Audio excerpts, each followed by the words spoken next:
My name is Arjuna Manamperi. We will start the session now.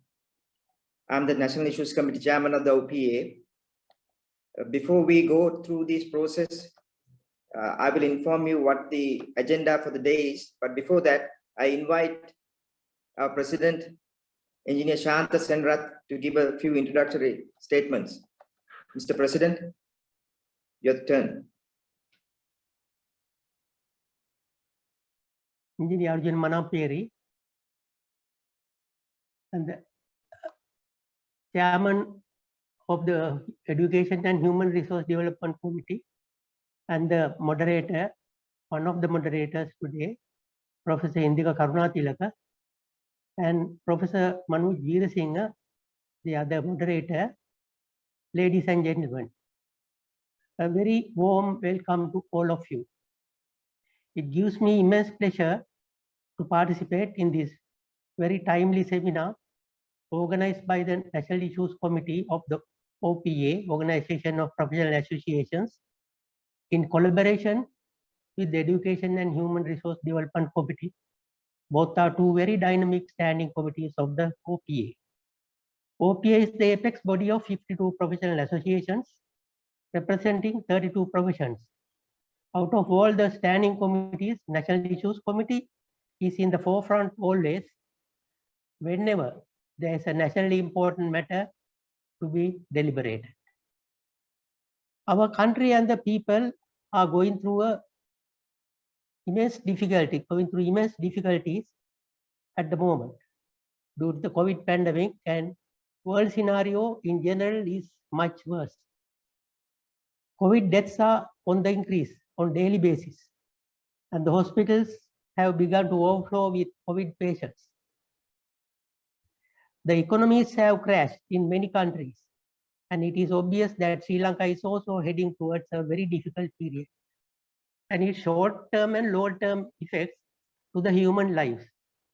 In this regard, this webinar will provide you all with a host of information because the presenter today is a world-renowned virologist, a Sri Lankan living in Hong Kong, Professor Malik Pieris. Professor Malik Pieris has brought a lot of honor to Sri Lanka through his research work, and it is a widely known fact that he was the first to discover the SARS virus, severe acute respiratory syndrome virus, a virus similar to the COVID-19. Dear Professor Malik, I thank you immensely for accepting and participating in this OPA program as our guest lecturer, and we look forward to listen to your presentation to understand more about COVID-19 and also whether we can think of a COVID-free country in the near future. Also, I take this opportunity to invite you to the OPA to educate us more on this subject when the situation is conducive to have a physical conference. Thank you. Ladies and gentlemen, we have an expert presenter today.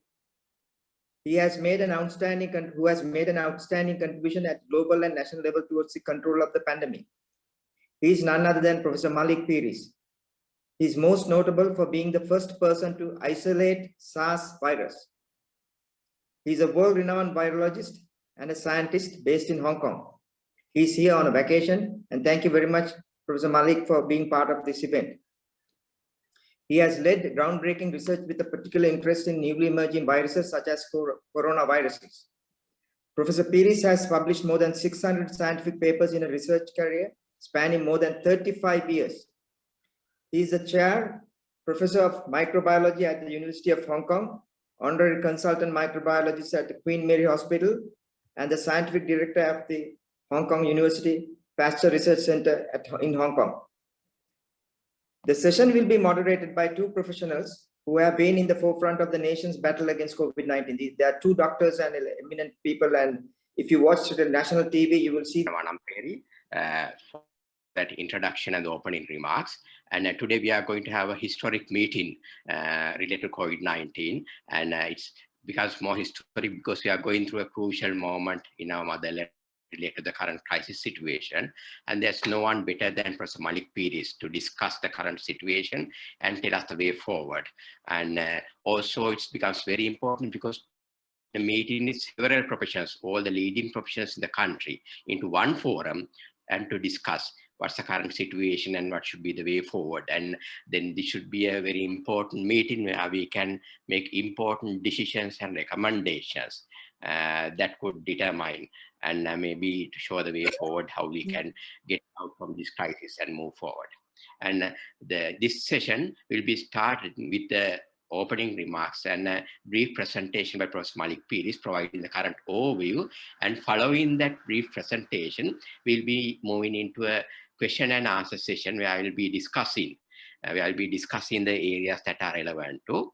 Then followed by questions from the audience. You can send your questions through chat, and then we'll be forwarding the questions to the resource person.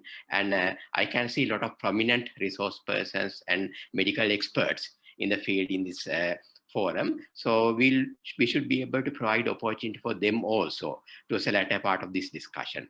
Without further ado, I'd like to open the forum for Professor Malik Pieris for his opening presentation. Over to you, Professor Pieris. Thank you very much, Indika.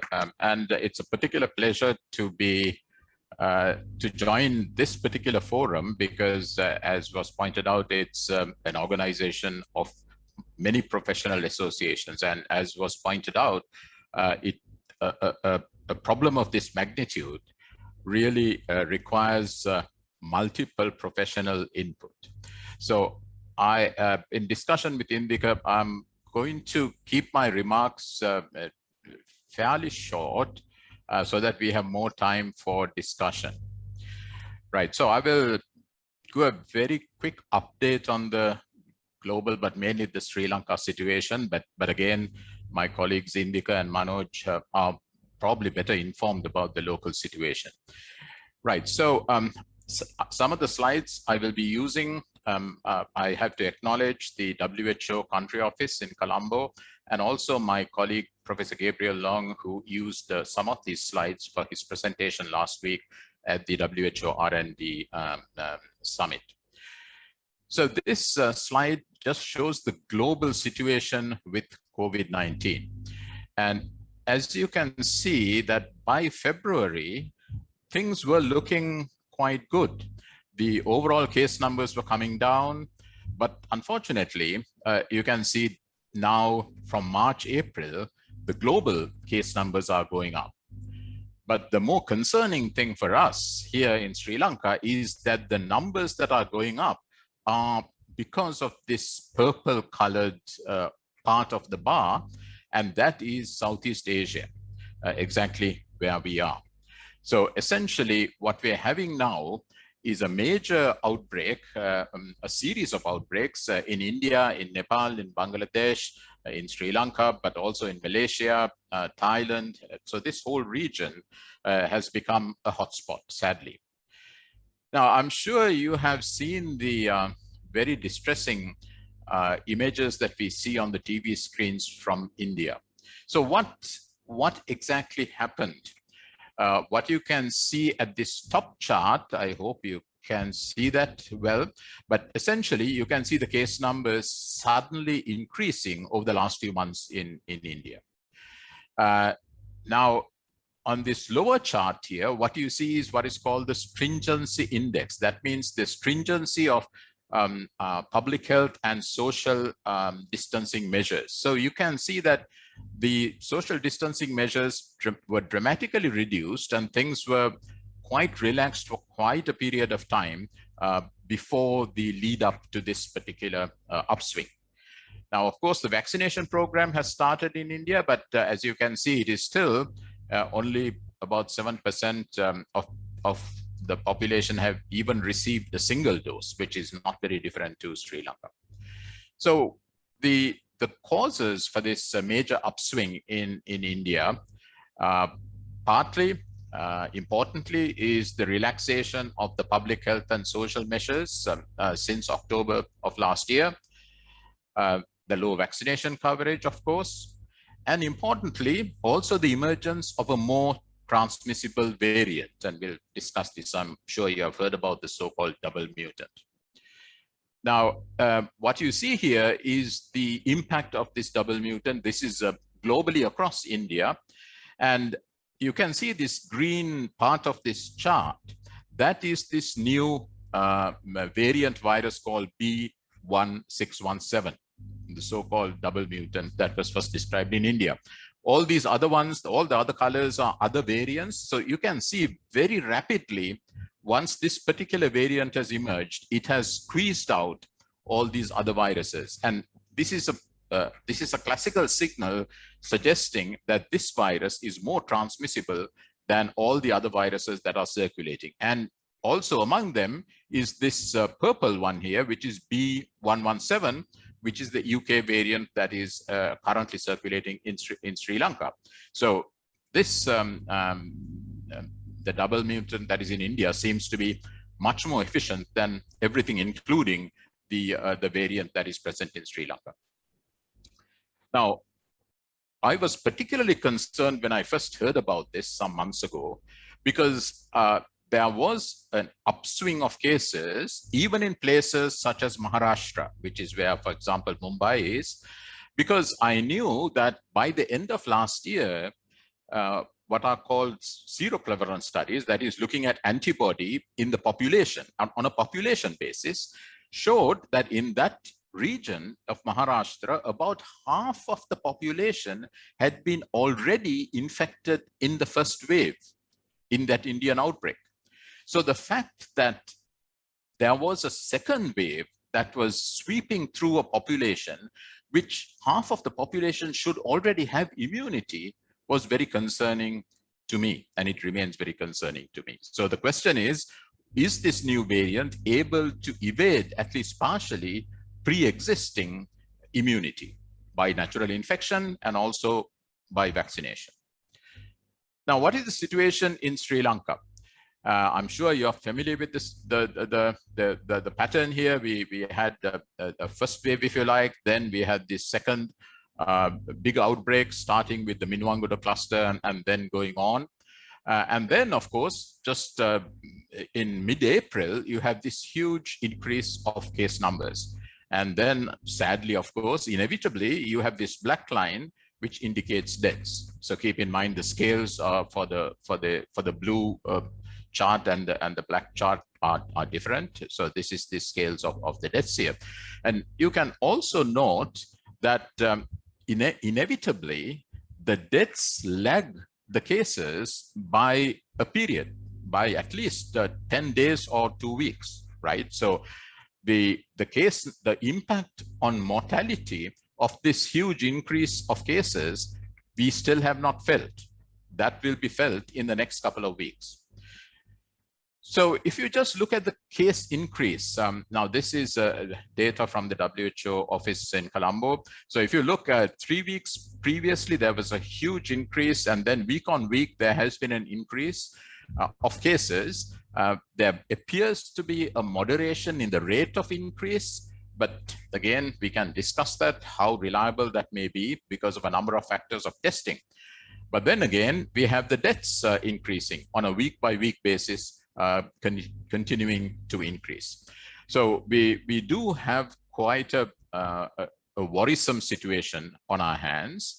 And again, if you look at the reasons for this, again, there was relaxation of public health measures, particularly, of course, over the Sinhalese New Year period, when there was a lot of people moving around, a lot of shopping, a lot of travel across. So that gave the virus a huge boost. But then, unfortunately, exactly at that time, very early in April, as was reported by Professor Malavige and colleagues at Sri Jawatanapura, a new variant was detected, this B117. This is the variant that was first discovered, not discovered, but detected in the UK. And then, of course, combined with that, we still have low vaccine coverage. So the same three factors that are present in India, unfortunately, are present here and contributing to this big outbreak that we have. Now, before I go on, I just want to re-emphasize that the transmission of the virus is not really changed in the modes of transmission. It is much more transmissible, as I will point out, compared to previous viruses.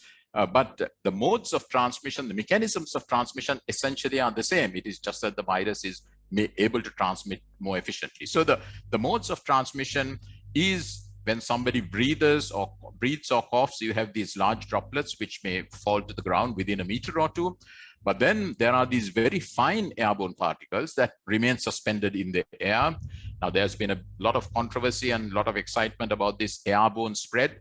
But indeed, from last year, we have been essentially saying that COVID is spread by both these routes, large droplets as well as airborne particles. What is important, of course, is that although the fact that you have infectious particles floating in the air can mean under certain conditions that you can have transmission over quite long distances, the distance to the source is an important factor in terms of concentration of dose. So that the closer you are, the higher the dose of these airborne particles you're going to get. So what it means is that distance is a protective factor. Ventilation is a protective factor because these will reduce the dose that you will get exposed to. And one virus particle will not infect a person. You really need to have a minimum dose to initiate infection.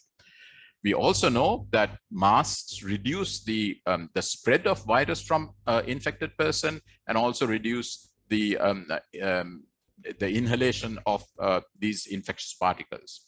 And we know that this infectious material can contaminate surfaces. So if you may touch these contaminated surfaces, and that's why hand hygiene is important. So as I said, these are the same routes of transmission. It's just that this new variant is much more transmissible through all those routes and also through other mechanisms because the period of infectiousness of an individual seems to be longer. Right. So when we look at transmission of any epidemic, there are a number of factors.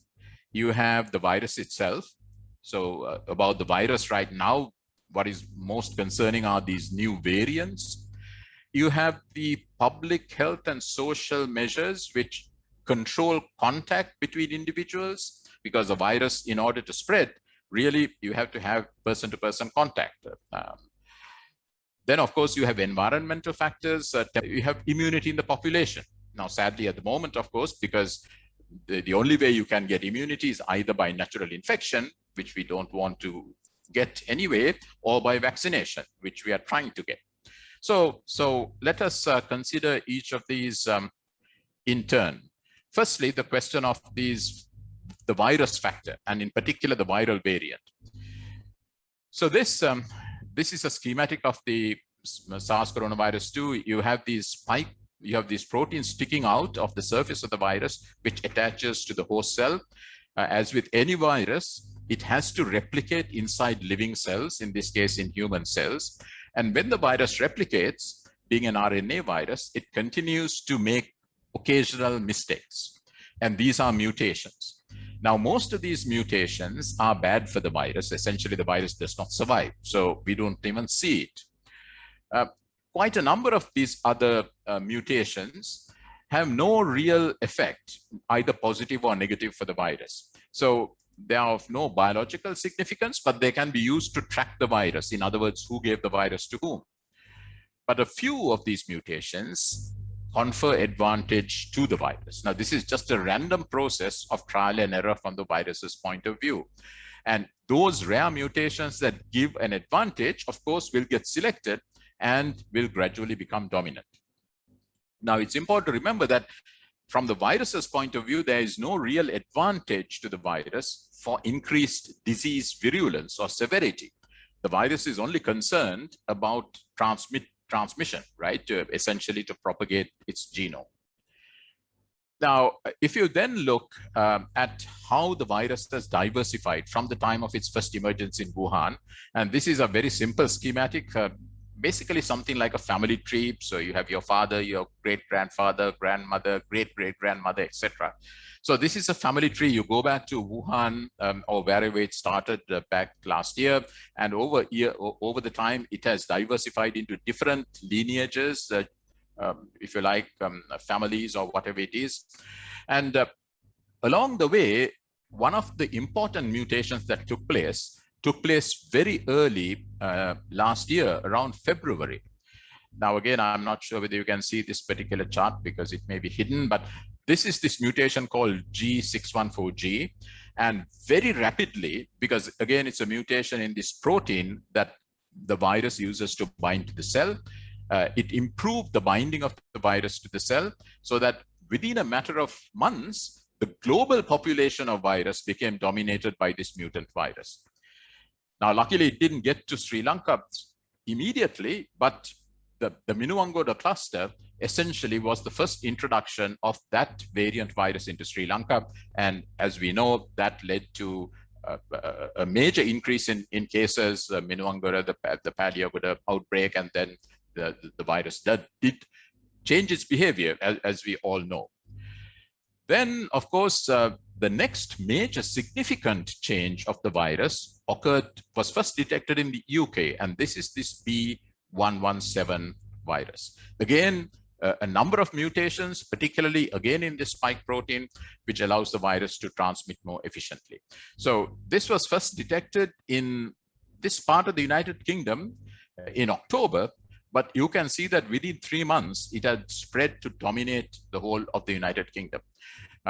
As I said, it has a number of mutations, but in combination, it makes the virus at least 50 to 70% more transmissible than previous viruses. It possibly does have a slight impact on increasing severity. Now, the good news, if there is any, is that this particular virus does not escape from antibody immunity. That is either from past infection immunity or from vaccine immunity. So the vaccine will effectively stop this virus. It also has one of its mutations results in a signal in one of the particular PCRs, and that is what is called this S gene target drop, which was how the virus was first detected by Professor Malavige back in early April, and then confirmed by sequencing. But there are a number of viruses of concern, but the other virus, of course, that is close to us is this B1617, which is the so-called double mutant that was first detected in India, initially detected in October, but rapidly increased across India, but particularly, as I said, in places like Maharashtra, in spite of population immunity. It has got multiple mutations again, and some of these mutations have been found individually in other viruses in the USA, in South Africa. And these mutations individually, we know, are undesirable. They increase transmission and also potentially allow the virus to partially escape immunity, past immunity and potentially vaccine immunity. So this was really, as I showed you, the virus that is dominating the outbreak in India, and it has now spread out of India. It is now causing concern in the UK, and where it is possibly spreading faster than the existing virus, the UK variant B117. There, you might have heard of outbreaks in Singapore, including at Changi Airport, also caused by this same virus. And the big concern, as I said, is the concern that this may have the capacity to partially, at least, evade the immunity that is elicited by vaccination. So in other words, of course, it is unlikely that it will completely escape vaccine immunity, but we really don't want anything to reduce the efficacy of the vaccine. And that is exactly the reason why we should do our very best to prevent this particular virus getting into Sri Lanka. And in that situation, it is extremely disappointing, I must say scandalous, that there have been people who have been trying to entice tourists from India into a pseudo quarantine type of setup. I mean, of course, anybody can come in to any country, including Sri Lanka, but as long as you go through the proper quarantine procedures. But if you evade quarantine, if you have contact with other people without very strict measures, that is a recipe for disaster. And I really hope that We haven't, well, we know that already Professor Malavige has reported 2 instances of detecting of this virus, but we don't know whether it is spreading out in the community. If it is, it will be extremely bad news. And in this context, before I leave this, I just want to point out, and this is important because this is a multidisciplinary forum and we are hoping to have a good discussion later. I mean, we completely understand that the economic aspects are important. In that regard, tourism is important.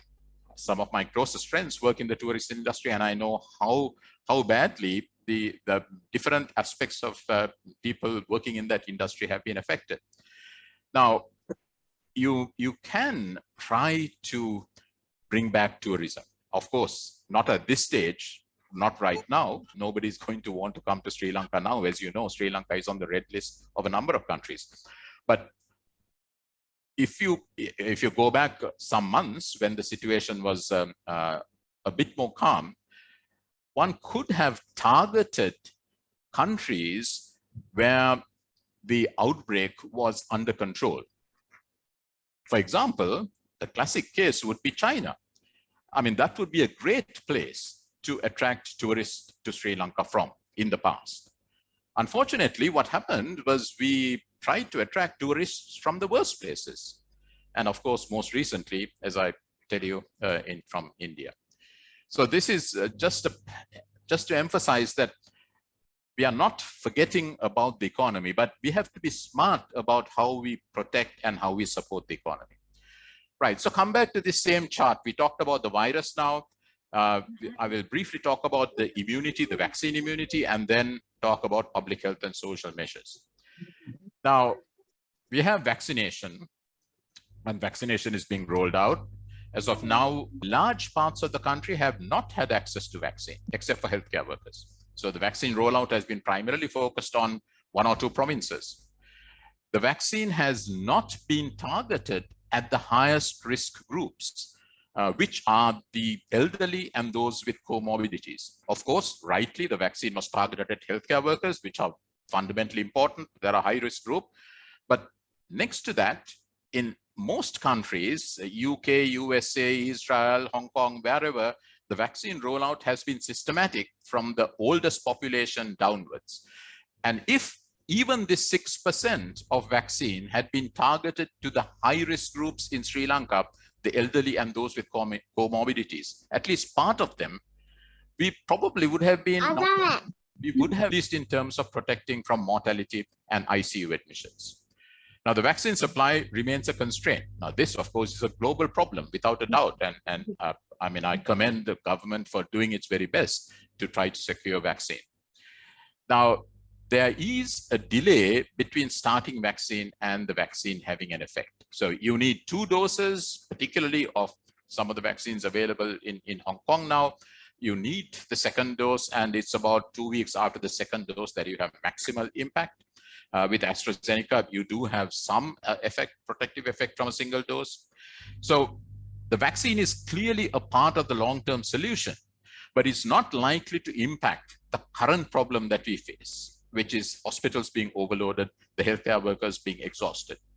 So the question is, how do we get there, a vaccinated population from here where we are?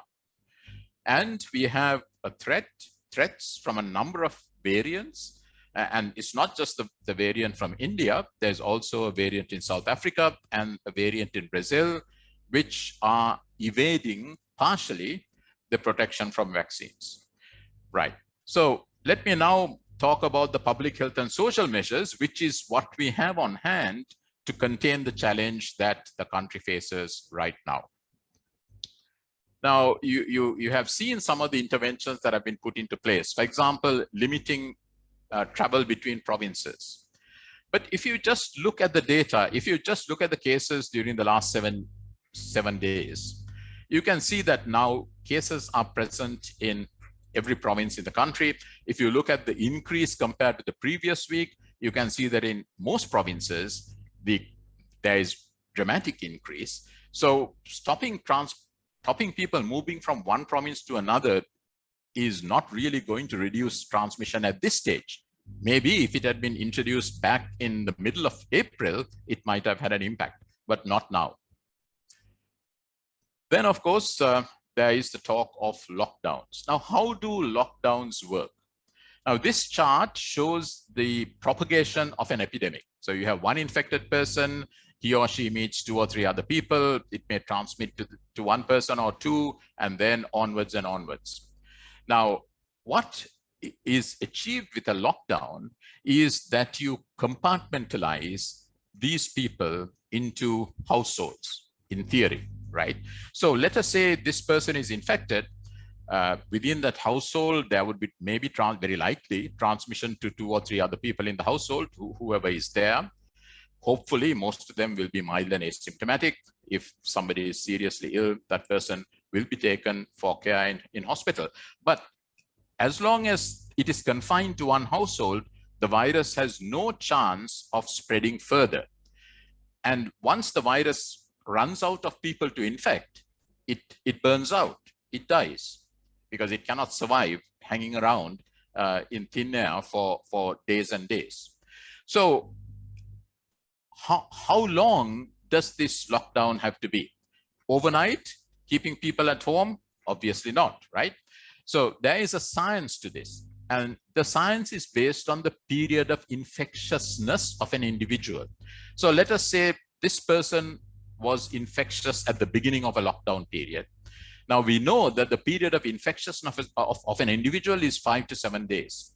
So if this person is infectious at the beginning of a 3-day lockdown, he will remain infectious at the end of the 3-day lockdown. He'll be out in the community on the 4th day and the 5th day, right? Then there's another issue.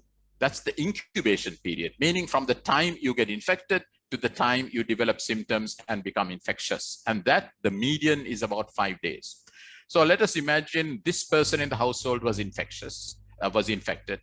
There is a lockdown. He may transmit to other members. And this interval on average would be around 5 days. So these people might get infected. Now they have to now become non-infectious, which means 5 days plus another 5 to 7 days, 12, 13, 14 days. So this is why 3-day lockdowns are going to have minimal effect. So I would end here and I just summarize the situation. And my colleagues, Indika and Manoj, can have much better first-hand experience. But from everything I hear, the health system is at a breaking point in terms of the clinical staff, nursing staff, the public health staff, the PHIs who are doing a fantastic job, the laboratory staff who are working under tremendous constraints. Everybody is exhausted and at breaking point, probably beyond breaking point. So we, I think, are at a tipping point in this whole situation. So I'm sure some of you, those of you in mathematics, in engineering and whatnot, fully understand this concept of a tipping point when beyond a certain point, things go out of control, then the problems don't increase in a linear fashion. They just spiral completely out of control. So we are in urgent need of a circuit breaker to rapidly reduce transmission, contain transmission, so that the health system can take its breath, literally speaking. Then, of course, we have the question of how do we balance the control of this pandemic with maintaining the economy. And this is definitely something that we should discuss, and I hope we can discuss it during the Q&A session. And finally, I just want to highlight the dangers, the twin dangers of complacency and exceptionalism. And I think exceptionalism is what the United States suffered from in the early part of last year when it thought that it had systems that was good enough to deal with this virus. And indeed, India probably thought the same thing, that it will never affect us. So I really hope that Sri Lanka does not also think that we are exceptional and that this virus cannot go out of control in Sri Lanka. So with that I will end, and I really look forward to the discussion together with my colleagues, Indika and Manoj. Thank you. Thank you, Professor Pieris. I actually cannot think of a more comprehensive account regarding the current situation, covering all the necessary areas, including the virology, epidemiology, the vaccination, and the economic aspect, and the possible issues that we are facing. However, the most important thing that you have mentioned was that we have reached the tipping point and the breaking point. So that may be something that we need to discuss in further. And you have very correctly mentioned that the patient numbers are increasing. What I want to ask is, now we see when you look at the epidemiology curve, we see the patient numbers are almost say the same, like 2,500 per day or 2,400 per day. Last 4 days, it has remained the same. What do you think? Is it the real picture? If not, what could be the current situation? And maybe if there are more cases, even if there is more demand, it doesn't have the capacity to increase. So in that situation, you will basically have flat numbers of cases limited by testing capacity until such time as the percentage positivity goes up. Now, for the percentage positivity to go up, that is a greatly lagging indicator. That would happen only when the situation is much, much worse. So I have my doubts as to whether the plateauing that we are seeing now is a genuine plateauing of the outbreak or not. And I don't think for public health control, given the situation that the healthcare system is at this moment, we can take a risk on that, making an assumption on that. Over, but I'm sure Manoj can comment on this. Manoj, would you like to comment further, say what could be the actual number and maybe the possible projections? Professor Manoj Veerasinghe, or to you. Thank you, sir, for the elaboration, the description. Yes, the question which was asked, my observation is due to our limited capacity of testing, we need to understand what we test per day is around 20,000 in average, and that we test on a sample of people of this country, majority who are contacts and others are possible patients who are coming to the hospitals and so on. So because of the ceiling effect coming, my personal observation is when we have increased bit of the positivity rate from about 6 point to up to about 6% to about 9%, and it's possible it could go up. But I personally feel what the actual numbers in the ground based on the current numbers is much higher, because the incidence of cases for me from my own observations should be at least twice or maybe close to 3 times of what we find from PCR test at the moment, which means that at least about 3,000 cases are undetected and are going around in the community. That is why, as Professor Pieris very clearly stated, that what we see at the moment is what we find, but the actual situation is very likely to be somewhat exponential increase of cases. That is somewhat supporting our observation is the deaths.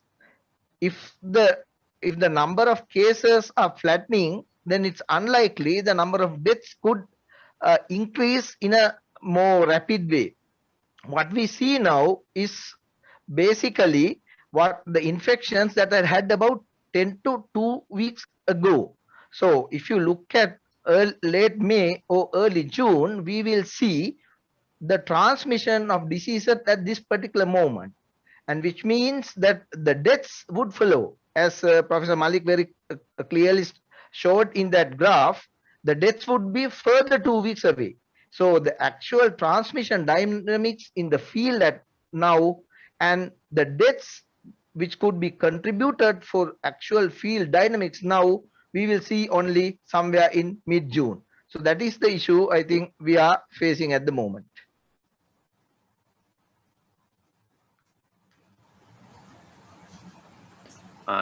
Thank you, Manoj. Now, you mentioned about the number of cases and the actual number. The possible number is much more than probably maybe 2 times or 3 times. Now, the testing capacity, which was correctly mentioned by Professor Malik Pieris. Now, Professor Pieris, what do you think? What about Sri Lanka's testing capacity? Now, at the moment, about 25,000, 26,000 tests are done per day, but again, there are long delays happening. So do you think that it's possible to increase the testing capacity? And I'd like to have Manoj's input also. Is there another way to address this issue? Prof. Malik, over to you, and then Manoj. Yes, I think given the current laboratory setup, I mean, I think the PCR testing is already running at capacity. I know the lab staff are completely overwhelmed at the moment. Now, whether we can bring on private sector, etc., on board, I don't know the local ground situation that well. But we also have the rapid antigen testing, which can be used. Now, as we know, the rapid antigen test is maybe a bit less sensitive overall, but it is quite good at detecting people who are highly infectious. So people who are highly infectious have very high concentrations of virus in their respiratory tract, and the antigen test is quite efficient at detecting those. And those are the people that we need to detect, primarily from the point of view of isolation and preventing transmission. So for hospital diagnosis, still PCR is the optimal method, but for epidemiology, contact tracing, and control, the antigen test could be quite a good alternative. So I think combining these and deploying them in an intelligent fashion, we can get improved capacity. But again, I think Manoj can comment on that. Yes, sir. Just to add just a couple of things. Manoj, what Yeah, if I can add a few things to Professor Malik, we need to understand as a country, there is a limit that we could expand our public sector and even the private sector on the testing capacity of PCR. So I think at this particular moment, if we are looking forward to increase this testing capacity in large numbers, I think it's not realistic. In order to face the current issue, I think the best method is to use the available resources more efficiently and to look at how are we going to use this number of tests to get the maximum out of that, and to whom to be tested, when to be tested, and to use two mixers, the antigen plus the PCR, in the most efficient way. So I think that is where we stand now. And I personally don't think we have much capacity in the near future to increase. And in addition to what Professor Pieris said, yes, in Sri Lanka at the moment, at least 1/4 to 1/5, 1/3 of the tests that are done at the moment, it involves private sector. So we are already involved in private sector, but they also have a huge capacity limitation. So we need to think about that also at the moment. So as Sir said very clearly, we may have to look at our testing strategy again and again based on the field dynamics. Yeah, so I think just to extend on that, I mean, I think we can use our testing capacity more intelligently than we are doing now. I mean, given the fact that there is a limitation, I think we need to more strategically target what we are doing. Over. Sir, can I just pose a question to you from some of the chats which has coming? Sir, what are the other methods that we can use? Not expensive, but there are lamp assays coming in and so on, just to give a very general understanding to there are medical people and others. What other options do we have in this moment? No, the lamp test is certainly so we an option. cannot hear you. Sorry, can you hear me now? It's clear, we can hear. All right, okay. So the LAMP test is another nucleic acid detection technology which is quite feasible to use, and it has a number of advantages. And I've seen, I think some of the local scientists have developed such an assay. So it certainly can be deployed as well.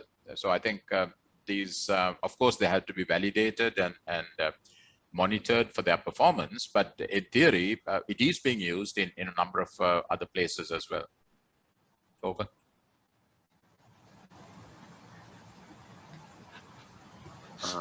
Thank you, Prof. Manu Hello. and Prof. Malik, and Can you hear them? highlighted the need.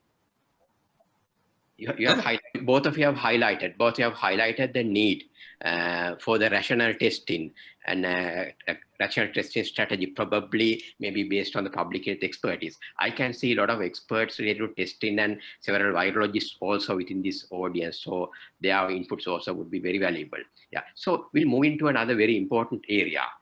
Professor Malik Pieris very correctly mentioned that we are at the tipping point at the moment, and the 3-day lockdowns, due to several reasons, including the incubation period, the 3-day lockdowns will not work. So let's get back to the most crucial question. In this critical moment, what do you think? What should be the urgent measure that we should implement right now without delay? Over to you, Prof. Malik.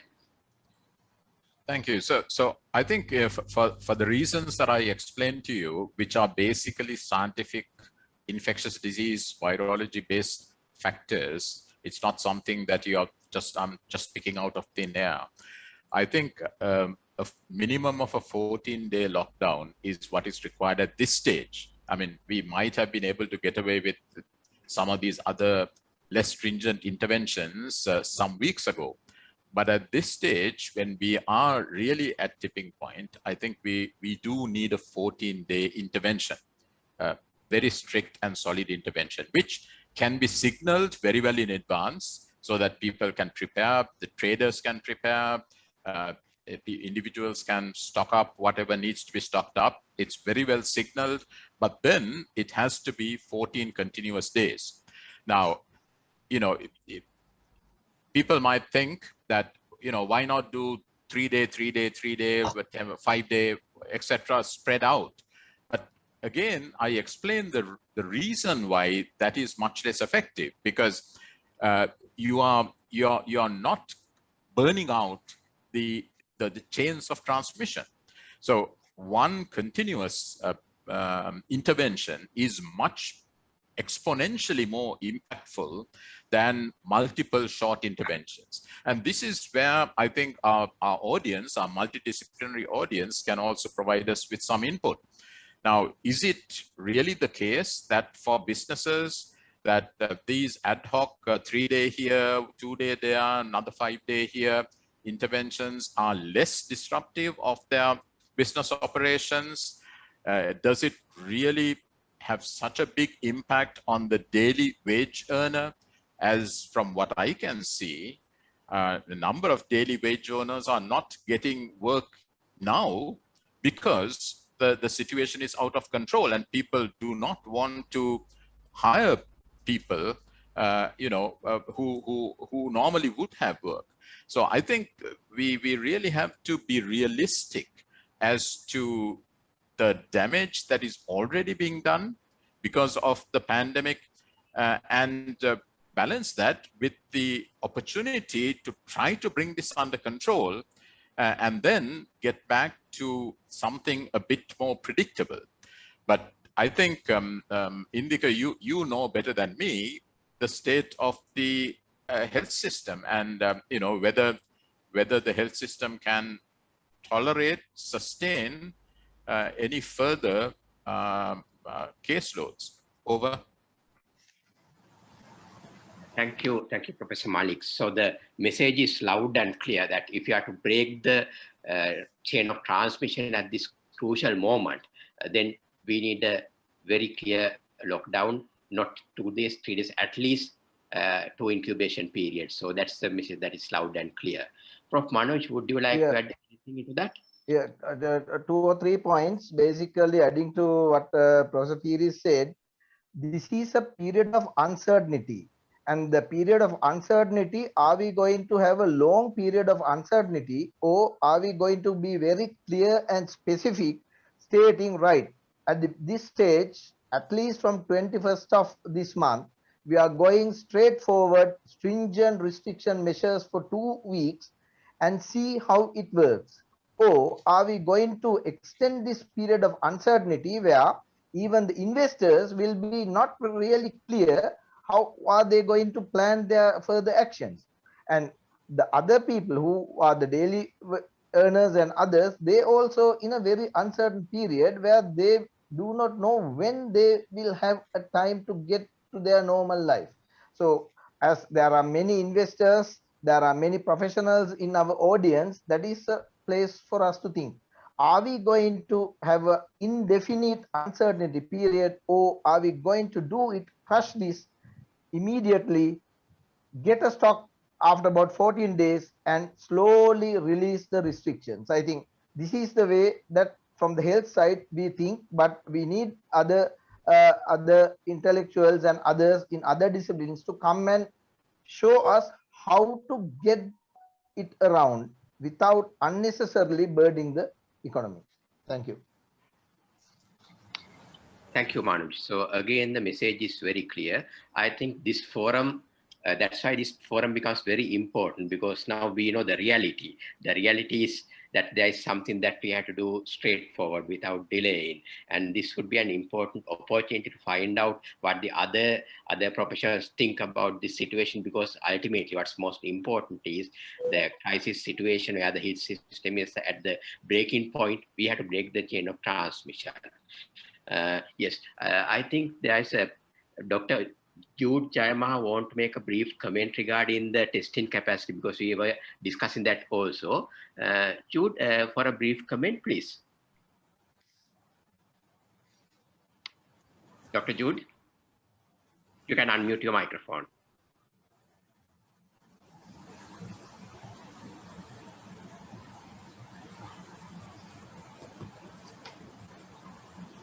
Jude, are you there?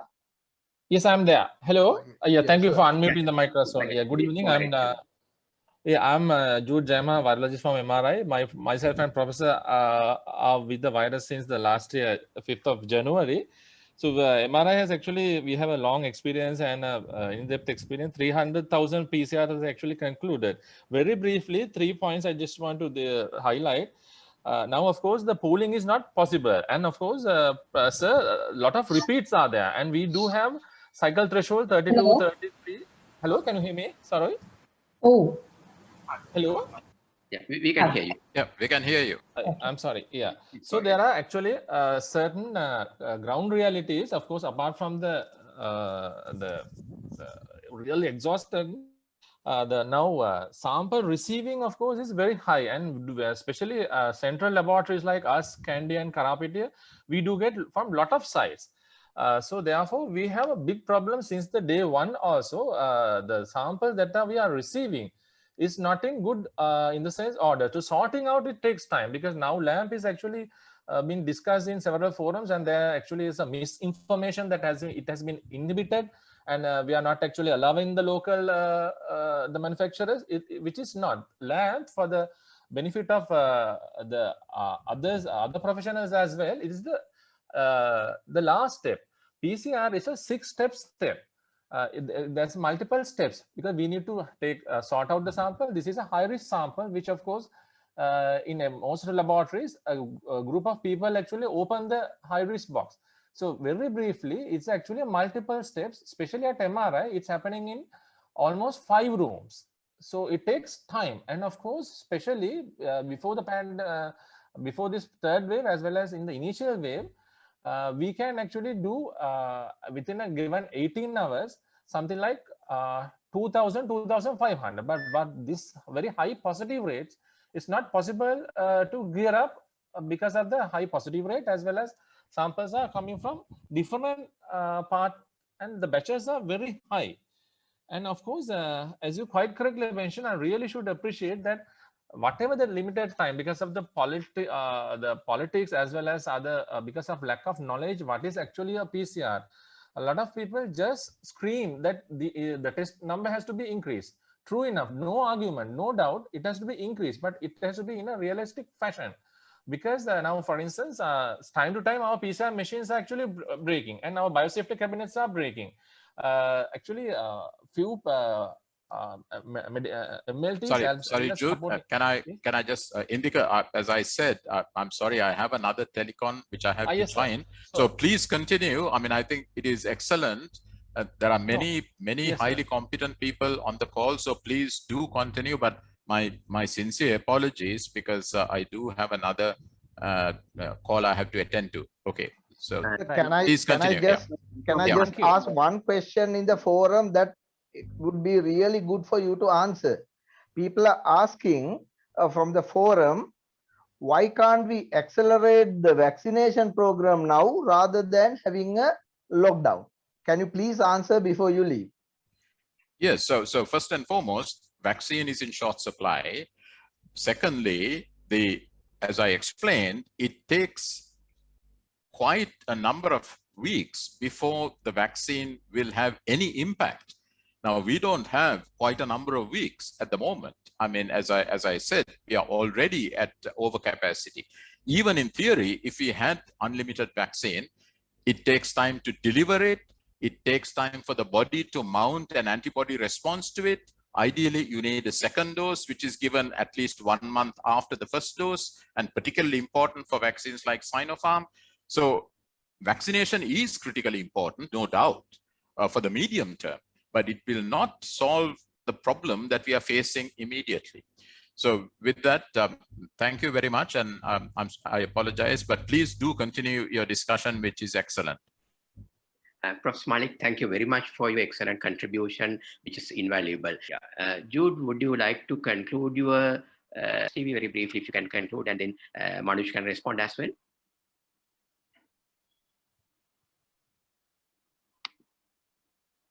Jude, are you still with us? Yes, can you hear me? Yeah, sure. If you can very briefly conclude. Very briefly in the sense, whatever the test number is actually very limited within very few days. So that has to be quite correctly, intelligently used. Now, again, within 30 seconds, now, for instance, there's a tendency where if there's a positive particular area, 600 to 1,000 samples are coming from that particular area, as quite correctly Manoj mentioned. So if we can find another location, for instance, Kuliyapiti, we have already tested nearly 4,000. Whatever the resources, including the PCR, is very limited. So other thing is, especially the rapid brief, but if it can... Jude, you are breaking.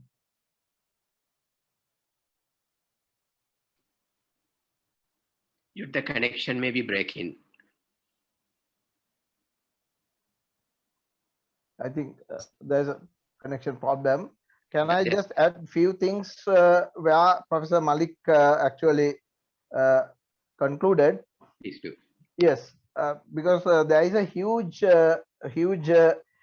question that is being posed every time when we have something like this, that why vaccination program cannot be accelerated and so on. I think Professor Malik gave the basic answer where vaccine is short supply. So whatever the countries across the world, except for few developed countries, are struggling at the moment. So that is one.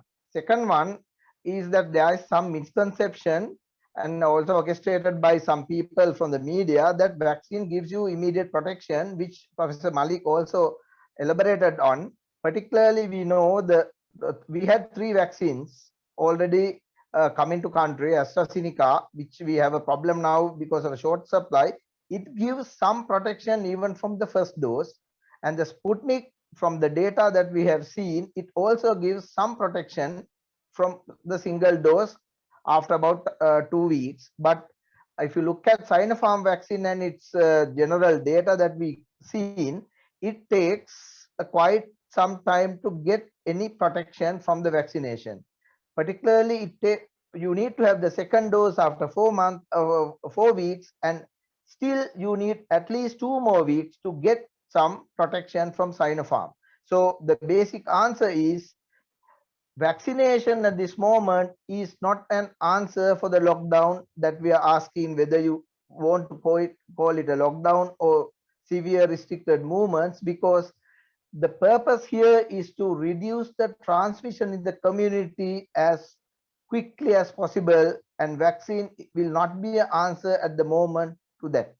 So that is the basic thing I think I need to tell. The other thing actually the Jude was talking about, that they are getting samples from all over the country, and our capacity is limited. And as I told you earlier also, we can ask for huge numbers to be tested, but we need to understand our resource levels are very low as a country, and there's no point of just trying to increase the numbers. Then we have problems of human resources and so on. So I think the best way out, as we have discussed many times now, to relook at our strategy of sampling and testing, that would give us the optimal balance to get the most out of it from the samples that we have or the test sites that we have at the moment.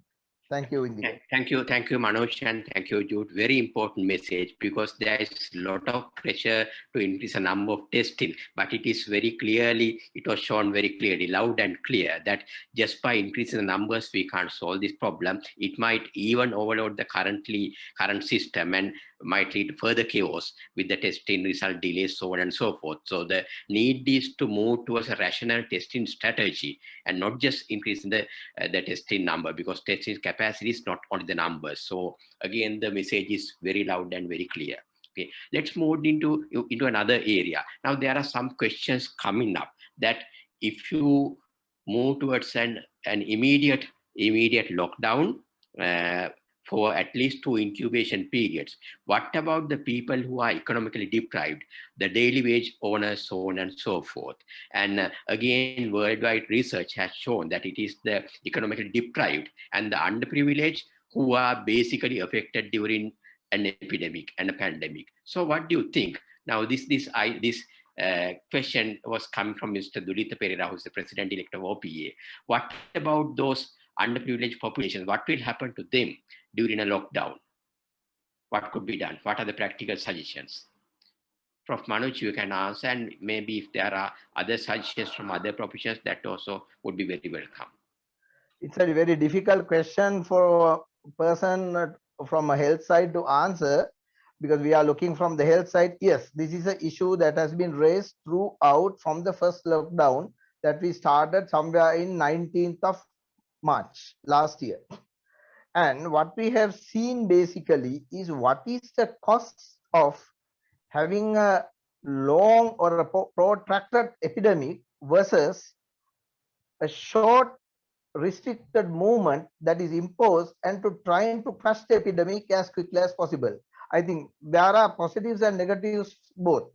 If you look at, as I tried to elaborate earlier, if we have certainty that within 1 to 2 incubation periods that we can directly change the direction of the curve and the dynamics of transmission at the ground level, is it more beneficial than having uncertainty for long hours or long days?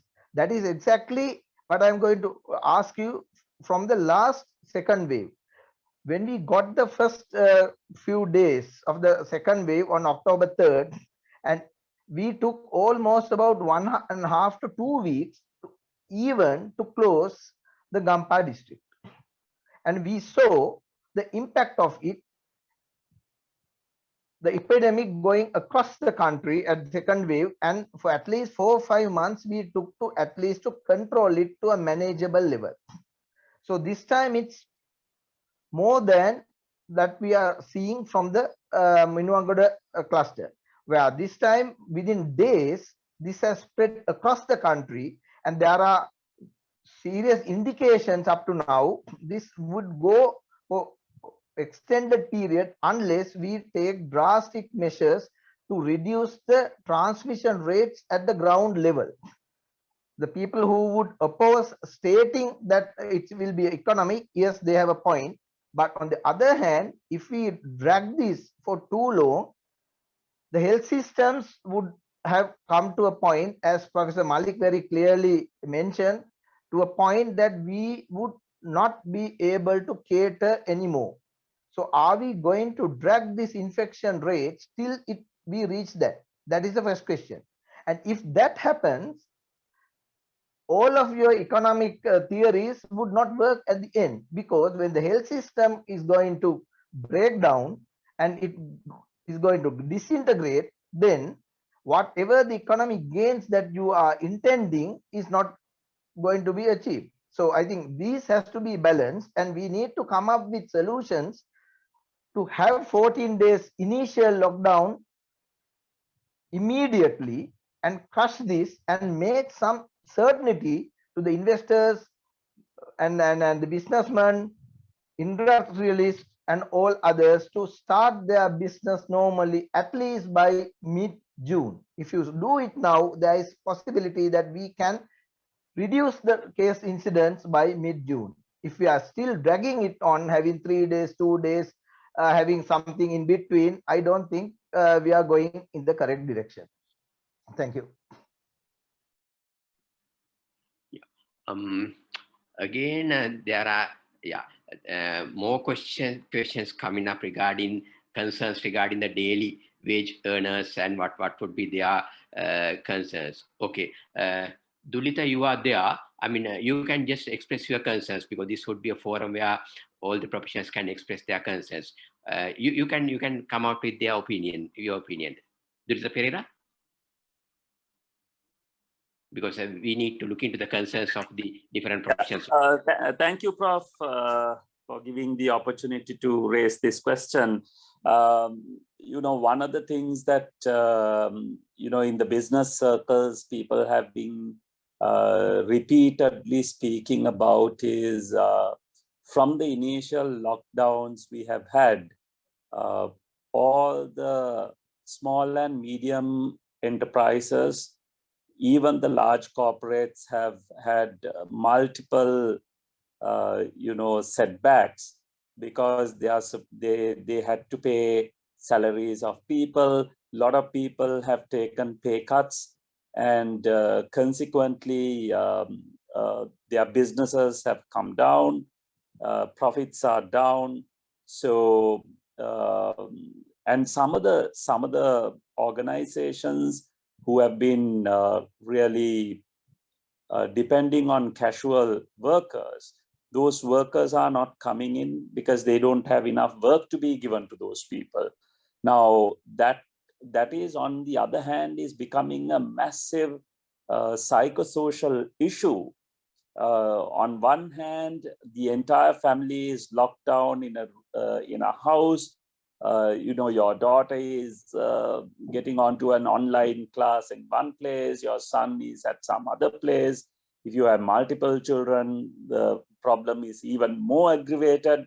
And then there is another set of underprivileged people who doesn't have any of these privileges for them, for their education and various other requirements that they have. So I think when we take a decision, that decision need to be a pragmatic decision where everybody put their heads together. Of course, the guidance would be coming from the medical profession, but I think everybody else need to understand the gravity of the issue, put their heads together, and pull this whole thing together as a nation, as opposed to trying to find solutions in bits and pieces.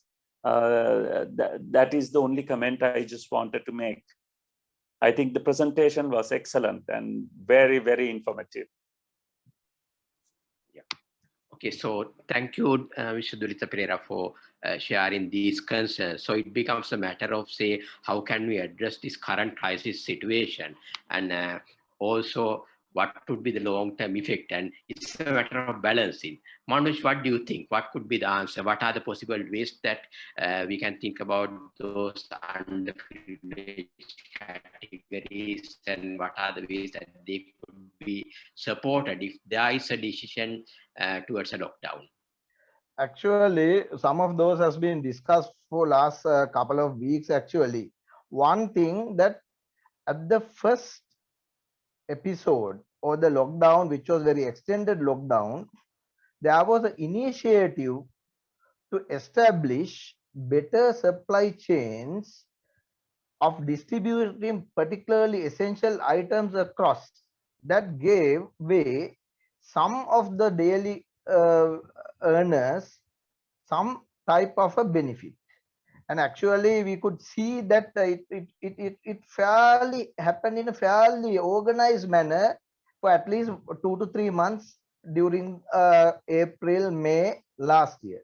However, what we see is there was no enough, I would rather say, support to continue it throughout, knowing that we are going to have the same thing again. So I think from all sides, we did not support this small supply chain starting and doing the business in somewhat a different way. And if that was supported at that time, and if we have established them and recognized them as mobile traders or whoever, giving them very good recognition and screening them for health issues and so on, it could have been one. And we may have to start it from the scratch now. That is one.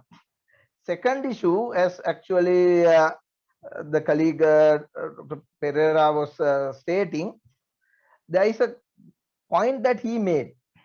At this particular time, there is an issue that the business enterprise and business owners, they find it very difficult to invest in. This is the same thing that I want to tell at the beginning. There is uncertainty. Uncertainty is that there is no clear indication when we can go in normal business. Will it be 14 days, 28 days, or 30 days, or maybe another 3 months?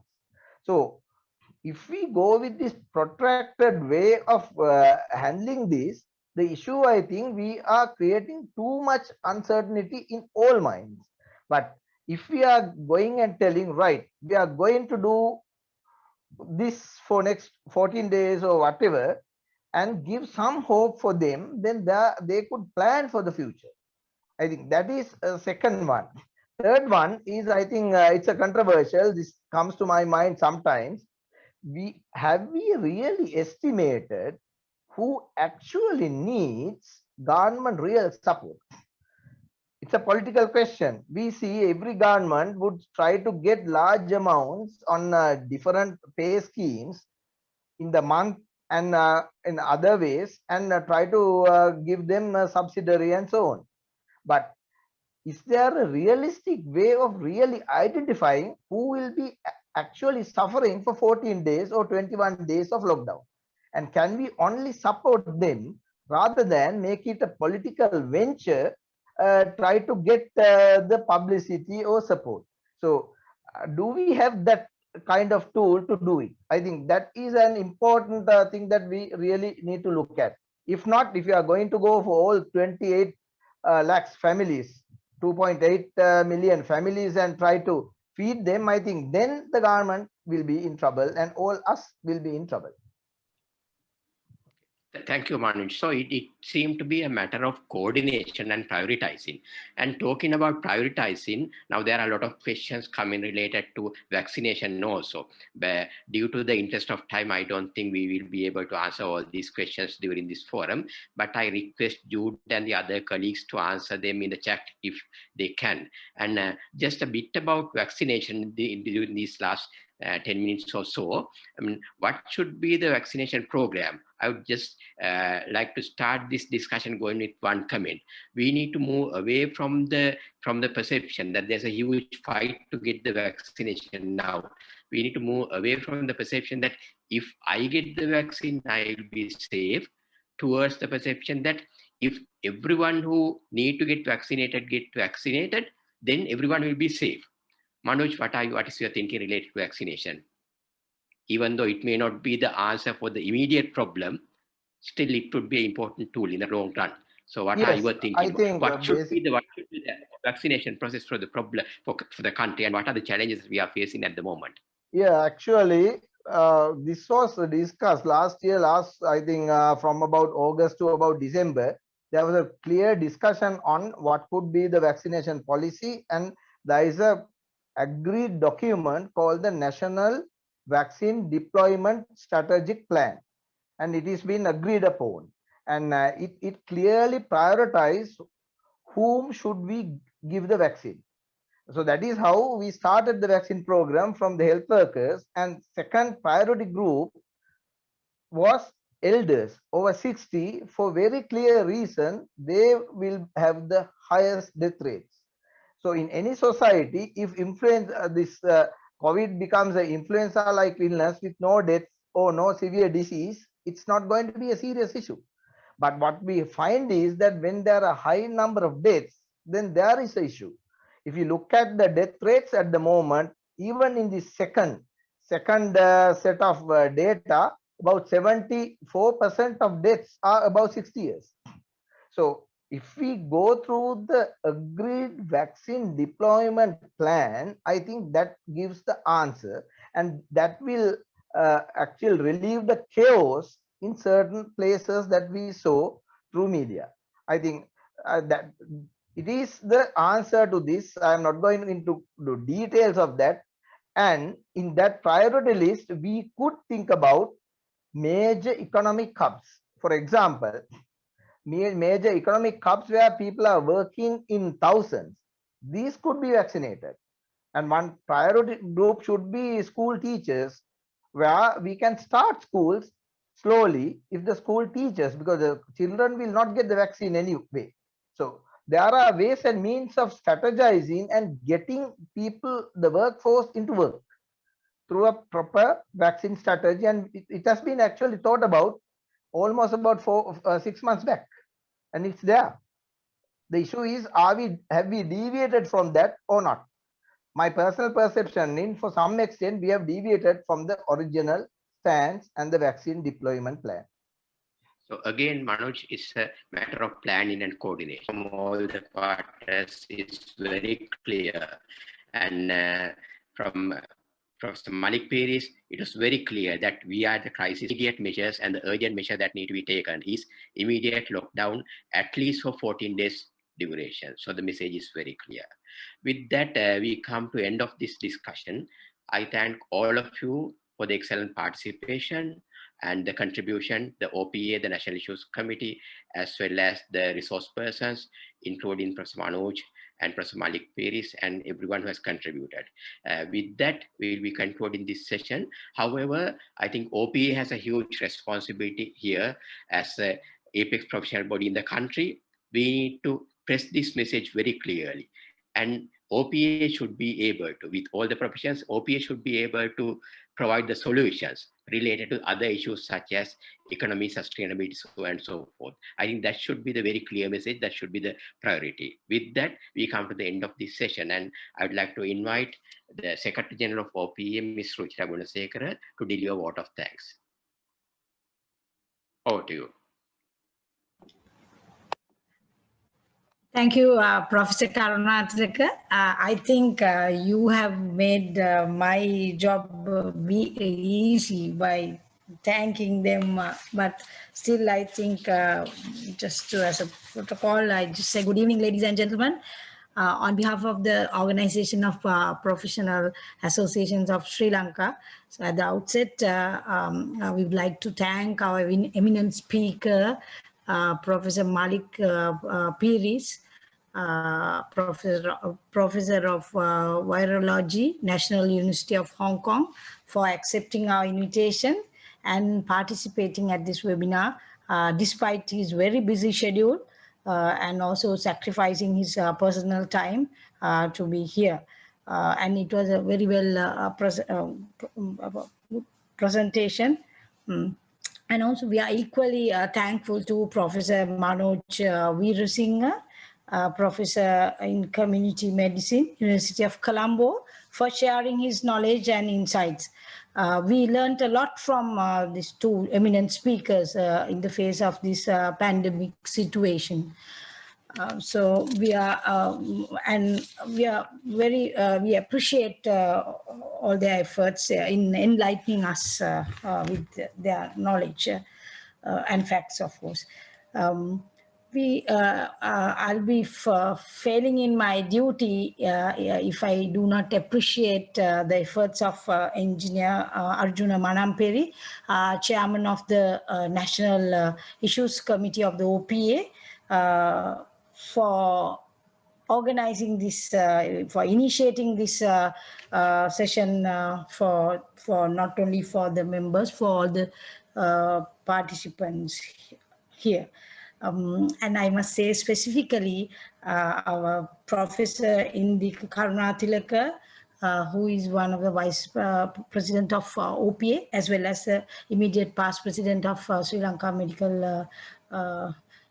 Medical Association, for initiating this and for his enthusiasm and for his input, not only as a medical professional, but also as a moderator, for giving his contribution. And I appreciate the support given by the support and all the support given by the OPA secretarial staff in organizing this webinar. But last not least, I want to thank the audience, the members, for their valuable input in making this session is very valuable, so that we learned not only from our eminent speakers, from our audience as well.